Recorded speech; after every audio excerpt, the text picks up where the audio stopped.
So the question we have is, which of the following experiments have equally likely outcomes? यानी कि equally likely outcomes का मतलब है कि या तो हो या ना हो।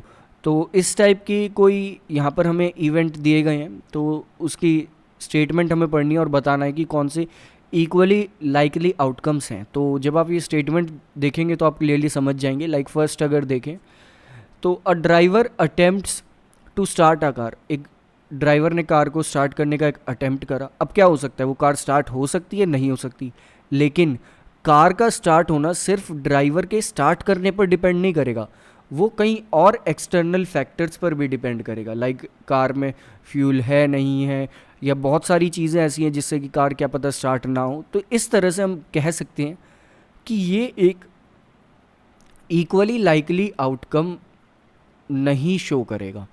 नेक्स्ट सेकेंड स्टेटमेंट अगर देखें तो इसमें a player attempts to shot a basketball, एक प्लेयर ने बास्केटबॉल शूट करने का एक अटेम्प्ट करा। She or he shoots or misses the shot. अब इसकी क्या प्रोबेबिलिटी है? तो अगर आप स्टेटमेंट देखें तो उसमें ये कहा गया है कि एक प्लेयर ने शूट करने के लिए अटेम्प्ट करा।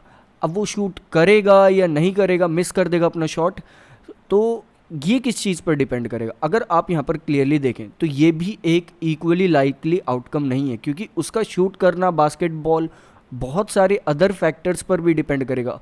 हो सकता है कि उसे शॉट अटेम्प्ट ही ना करने दिया जाए, कोई और प्लेयर आके रोक ले।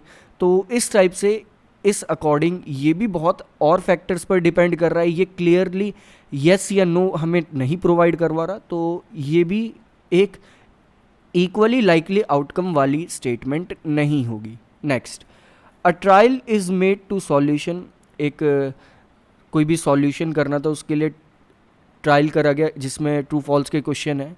सॉल्यूशन या तो राइट होगा या रॉन्ग होगा। अब यहाँ पर कोई और फैक्टर नहीं आ सकता। अब ऑब्वियसली जब कोई भी उस क्वेश्चन को अटेम्प्ट करेगा तो या तो वो ट्रू लिखेगा या फॉल्स लिखेगा। अगर क्वेश्चन सही होगा तो ट्रू, नहीं तो फॉल्स। तो यहाँ एक्सटर्नल फैक्टर्स डिपेंड नहीं कर रहे, तो इसका मतलब ये एक लाइकली इक्वली लाइकली आउटकम वाली सिचुएशन है, यानी कि या तो ट्रू होगा या फॉल्स होगा, 50-50।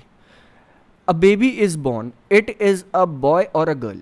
तो ऑब्वियसली ये भी इक्वली लाइकली आउटकम वाली ही स्टेटमेंट है, क्योंकि अगर कोई बेबी अगर बॉर्न हो रहा है तो हो सकता है कि वो बॉय हो या गर्ल हो।